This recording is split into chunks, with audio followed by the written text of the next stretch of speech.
मौजूदा राजनीति में आपको भविष्य के सपने अधिक दिखाए जाते हैं। खबरों के मायाजाल में आपको अतीत से जुड़ी वो खबरें याद ही नहीं आती हैं जिनके दम पर आप वर्तमान में सवाल पूछ सकें। नमस्कार, आप खबर उत्तराखंड पर देख रहे हैं स्पेशल रिपोर्ट और मैं हूं आशीष तिवारी। साल के शुरू होने से पहले कई मीडिया रिपोर्ट्स में खबर छपी कि देश में पेट्रोल और डीजल के दाम कम हो सकते हैं। एक दो दिनों तक ये खबरें अलग अलग तरीके से छापी गईं। कुछ खबरों में इस बात की संभावना भी दर्ज हुई कि खुद पीएम मोदी पेट्रोल और डीजल के दाम में कमी का ऐलान कर सकते हैं। हालांकि 4-5 दिनों के बाद ये खबर खत्म हो गई। दरअसल केंद्रीय मंत्री हरदीप पुरी ने खुद ही ऐसी अटकलों पर विराम लगा दिया। उन्होंने मीडिया को दिए अपने बयान में कहा कि फिलहाल दुनिया में अस्थिरता का माहौल है और ऐसे में पेट्रोल और डीजल के दाम कम नहीं किए जा सकते हैं। यानी वर्तमान में आप पेट्रोल और डीजल का जो रेट दे रहे हैं, निकट भविष्य में उसमें कोई कटौती नहीं दिख रही है। ये तो बात हो गई वर्तमान और भविष्य की, तो क्यों ना अब एक बार अतीत को भी याद कर लिया जाए।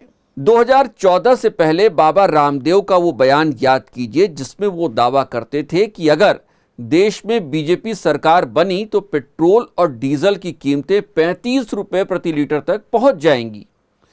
क्या कभी पीएम मोदी ने बाबा रामदेव के इस बयान का खंडन किया? क्या चुनाव प्रचार के दौरान उन्होंने कभी कहा कि ऐसा नहीं हो सकता है या फिर वो ऐसा नहीं कर पाएंगे? पीएम मोदी चुप्पी साधे रहे और किसी भी तरीके से सत्ता में आने की उम्मीद लगाते रहे। अब जब वो सत्ता में आ चुके हैं तो क्या उनसे पूछा जा सकता है कि उस वक्त बाबा रामदेव सही थे या नहीं? वैसे ये तो बात हुई अतीत की। जाहिर है कि वर्तमान भी इसका जवाब देने वाला नहीं है। यहां तक कि अगर बाबा रामदेव से भी यह सवाल पूछा जाता है तो वो इसका जवाब नहीं देना चाहते हैं। बहुत दूर के अतीत से अब थोड़ा करीब के अतीत में आ जाइए और समझिए कि 2014 से 2023 तक तेल के दाम और तेल कंपनियों का हिसाब किताब किस तरीके का रहा है।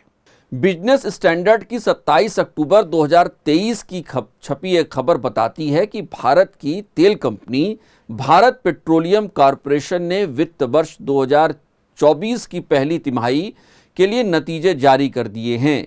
एक्सचेंजों को दी गई जानकारी में कंपनी ने बताया कि सितंबर तिमाही में उसने 8,501 करोड़ रुपए का नेट मुनाफा दर्ज किया है। कंपनी ने पिछले साल की समान तिमाही में 304 करोड़ रुपए का घाटा दर्ज किया था। अगर तिमाही आधार पर बात करें तो वित्त वर्ष 24 की पहली तिमाही में कंपनी ने 10,644 करोड़ रुपए का मुनाफा दर्ज किया था। एक और खबर कहती है कि Maharatna company Hindustan Petroleum Corporation Limited ने वित्त वर्ष 2023-24 की पहली तिमाही के लिए रिजल्ट का ऐलान किया है। तिमाही आधार पर प्रॉफिट 92% उछाल के साथ 6,204 करोड़ रुपए रहा। अब आप इसी से अंदाज लगाइए कि कंपनियां जो मुनाफा कमा रही हैं वो किसकी जेब से निकल रहा है। जाहिर है आपकी ही जेब से निकल रहा है। वैसे अब पूरी तरीके से जब आप वर्तमान में आ ही गए हैं तो एक और गुणा गणित समझ लीजिए। 2014 में पेट्रोल पर एक्साइज ड्यूटी महज 9 रुपए 20 पैसे की थी, जबकि डीजल पर यही एक्साइज ड्यूटी 3 रुपए 46 पैसे की। इसके बाद बीजेपी सत्ता में आई तो एक्साइज ड्यूटी बढ़ाकर 27 रुपए 90 पैसे तक लेकर चली गई, जबकि डीजल पर 21 रुपए 80 पैसे तक ले आई। हालांकि बाद में कुछ कमी हुई और इसे 19 रुपए 90 पैसे और 15 रुपए 80 पैसे तक लाया गया है। यानी 2014 से 2022 तक मोदी सरकार ने पेट्रोल पर एक्साइज ड्यूटी 200% तक इजाफा कर डाला, जबकि डीजल पर तो यह 500% तक पहुंचा दिया गया था। अब पूरी तरीके से जब आप वर्तमान में लौट ही आए हैं तो आपको पता होना चाहिए कि देश में तकरीबन 2 सालों से पेट्रोल डीजल के दामों में कोई बदलाव नहीं किया गया है। अब आपको सोचना चाहिए या फिर बल्कि पूछना चाहिए कि क्या पिछले कुछ सालों में कच्चे तेल की कीमत में कोई बदलाव आया या नहीं। अगर कच्चे तेल के दाम कम हुए हैं तो फिर पेट्रोल और डीजल के दाम कम क्यों नहीं हो रहे हैं? और जैसा केंद्रीय मंत्री हरदीप पुरी कह रहे हैं कि पेट्रोल डीजल के दाम कंपनियां तय करती हैं, तो फिर कम होने का श्रेय सरकार को क्यों दिया जाए?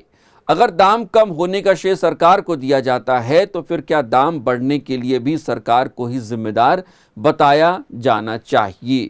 अतीत से वर्तमान और वर्तमान से भविष्य तक की यात्रा के दौरान आपको अपनी गाड़ी में पेट्रोल या डीजल भरवाने की ज़रूरत पड़ेगी। भरवा कर रखिए, क्योंकि बकौल हरदीप पुरी दुनिया में अस्थिरता का माहौल है। आप देख रहे थे स्पेशल रिपोर्ट, और अगर आप इसे फेसबुक पर देख रहे हैं तो पेज को फॉलो करें, और अगर यूट्यूब पर देख रहे हैं तो चैनल को सब्सक्राइब और बेल आइकन जरूर दबाएं। नमस्कार।